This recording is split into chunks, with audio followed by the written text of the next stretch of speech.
Hola, buenas a todos y a todas. En este vídeo vamos a hacer un resumen del tema que se refiere a la igualdad de género y sensibilización frente al acoso laboral y sexual. Vamos a empezar por hablar de la igualdad legal y la igualdad efectiva.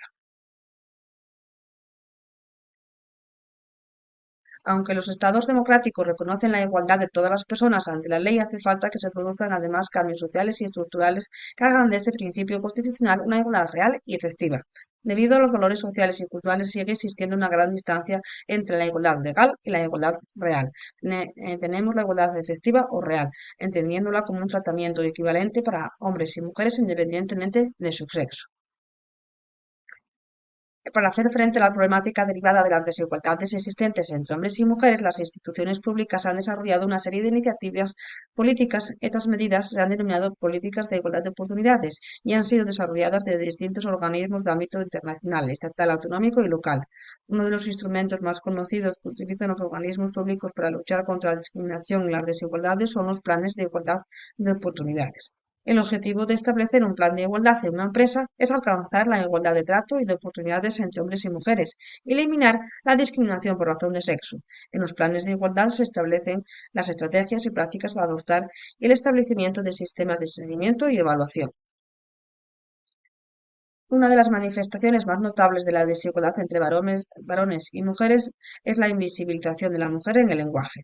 Es preciso cambiar nuestro modo de hablar y de escribir para visibilizar y reconocer lo que mujeres y hombres aportan a nuestras sociedades. El lenguaje tiene una importancia fundamental en el desarrollo de las personas porque además de nombrar la realidad, la interpreta y la crea a través de conceptos. En España, el Instituto de la Mujer promueve la igualdad entre mujeres y hombres en los medios de comunicación, actuando de acuerdo con los objetivos de los planes de igualdad y la legislación vigente, que regula los contenidos de los medios y la publicidad y para evitar conductas que favorezcan situaciones de desigualdad.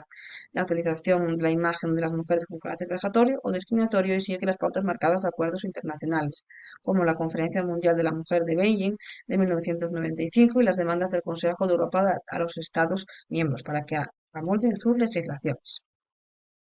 El derecho de todas las personas a la igualdad ante la ley y la protección contra la discriminación constituye un derecho universal reconocido por la Declaración Universal de los Derechos Humanos, las Naciones Unidas y la Unión Europea, y han elaborado en cada uno su legislación propia en este ámbito. Todos los seres humanos nacen libres e iguales en dignidad y derechos. Declaración Universal de los Derechos Humanos. A pesar de que el nivel de instrucción y cualificación de las mujeres ha elevado mucho en los últimos tiempos y es similar y muchas veces superior al de los hombres, la situación de las mujeres respecto al empleo se caracteriza por tasa de actividad menor que la de los hombres, tasa de paro mayor y tasa de ocupación menor. Experimentan, por lo tanto, una clara situación de desequilibrio en cuanto a presencia numérica. Segregación horizontal se concentra mayoritariamente en cinco ramas de actividad: administrativa, sanitaria, educativa, social y cuidados personales. Segregación vertical: tienen mayores barreras que los hombres para el acceso directo a puestos de responsabilidad y para la promoción. Condiciones precarias para el empleo, contratos eventuales, a tiempo parcial, discriminación salarial, que es mayor cuanto más alto su nivel de cualificación y que en algunas actividades o categorías profesionales llega a una diferencia de 30 puntos porcentuales a favor de los hombres. La Organización Internacional del Trabajo dedica muchos esfuerzos para conseguir que la igualdad sea real.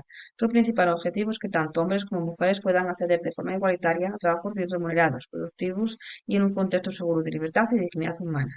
La igualdad es una de sus líneas de trabajo y en práctica pretende promover y cumplir las normas, los principios y derechos básicos de trabajo, mejorar las condiciones de seguridad laboral y generar oportunidades para que la igualdad entre hombres y mujeres sea una realidad y puedan llegar a tener un empleo y ingresos dignos.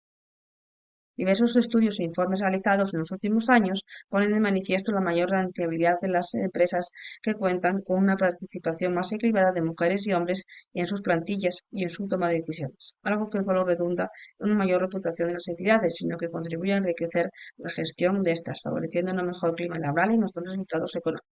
Algunas medidas para retener el talento femenino son las siguientes: medidas de selección y promoción interna, medidas de visibilización del talento femenino en el networking, medidas para facilitar la conciliación y la corresponsabilidad con perspectiva de género y medidas de formación interna y atracción del talento femenino en puestos y áreas masculinizadas.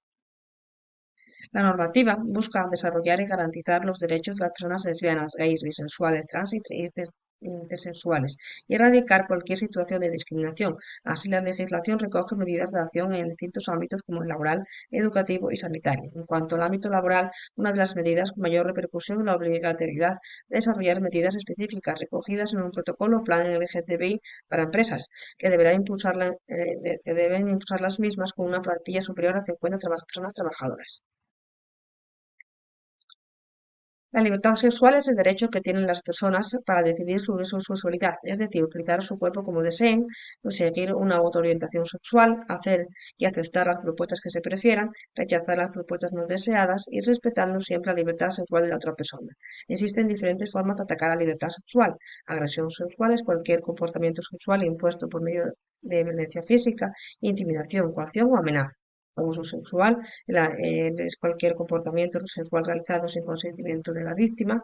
Acoso sexual son contactos verbales o físicos de naturaleza sexual no pedidos ni deseados. Y la explotación sexual consiste en obligar a otra persona a mantener relación sexual a cambio de dinero o en obligarle a seguir en la prostitución. ¿Qué medidas podemos poner en marcha en contra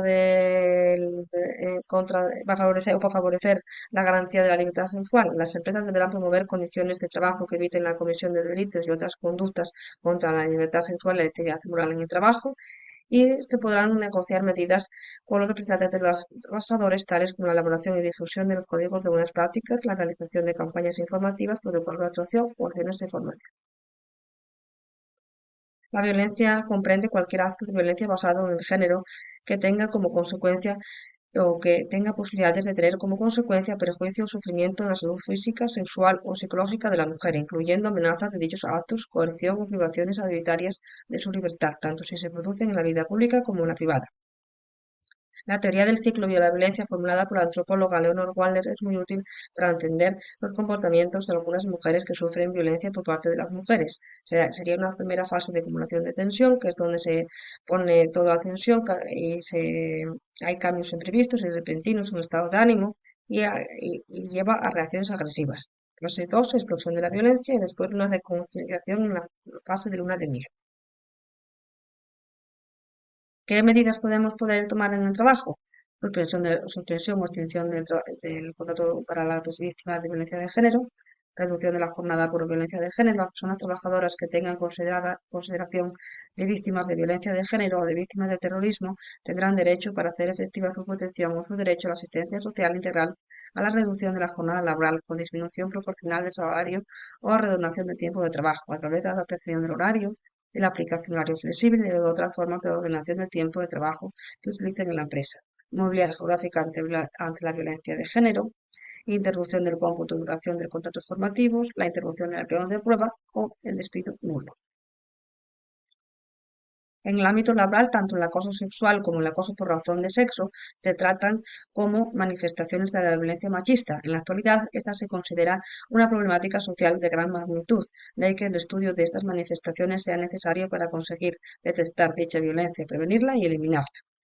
Constituye acoso sexual cualquier comportamiento verbal o físico de naturaleza sexual que tenga el propósito o reduzca el efecto de atender la dignidad de una persona, en particular cuando se crea un entorno intimidatorio, degradante o ofensivo.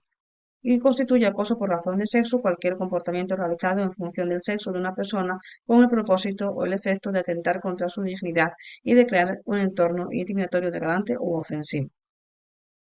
Ambos tipos de conducta constituyen una muestra de desigualdad entre hombres y mujeres en el ámbito laboral y como tal se califican como vulneraciones del principio de igualdad. En ambos casos se produce una degradación del ambiente de trabajo con repercusiones negativas sobre la persona trabajadora como sobre la propia organización. Todas las personas, con independencia del número de personas que integren la plantilla de la empresa, tienen la obligación legal de establecer medidas de actuación, protección y prevención frente al acoso sexual y por razón de sexo. Algunas medidas pueden ser la identificación y evaluación de los riesgos psicosociales, las acciones formativas para directivos, miembros y personas trabajadoras sobre el trato a las personas en su trabajo, la vigilancia sanitaria sobre la salud psíquica de los trabajadores y las trabajadoras, las declaraciones y principios y códigos de buenas conductas indicadas por la dirección de la empresa, planificar la prevención de la discriminación en el entorno laboral por parte de las organizaciones para la erradicación del acoso sexistas, teniendo en cuenta las características de la organización a la que se dirige, es fundamental. Veamos los pasos de estas medidas preventivas. Declaración de principios de compromiso de la dirección de la empresa, elaboración de una campaña de sensibilización e información y relaciones de acciones formativas. Aunque la prevención siempre es más positiva que la sanción, es necesario que de forma paralela se desarrollen procedimientos que permitan que las víctimas se encuentren un cauce para tratamiento de una situación que afecta a su salud y su trabajo con garantías de privacidad y objetividad que precisan. El modo más recomendable de acercarse al tratamiento de las situaciones de acoso es la elaboración de un protocolo. El protocolo de actuación frente al acoso se puede definir como el conjunto de acciones que se aplican en la empresa encaminadas a proteger la salud laboral de las personas trabajadoras frente a situaciones de acoso sexual y de acoso por razón de sexo, además de cualquier otra situación de discriminatoria que pueda clasificarse como acoso. ¿Cuáles son sus características? El objetivo, prevenir y eliminar las situaciones que se puedan producir en las empresas susceptibles de ser calificadas como acoso sexual, acoso por razón de sexo o otros actos discriminatorios definidos como tales. El ámbito de aplicación. La definición del ámbito de aplicación se realiza en el proceso de creación del protocolo o bien que esté incluido en el convenio colectivo o en el plan de igualdad. Vigencia. La vigencia como tal tiene que ser indefinida. De manera resumida, el contenido del protocolo de actuación frente al acoso sexual y al acoso por razón de sexo que tiende a acordarse en las empresas responde al siguiente esquema.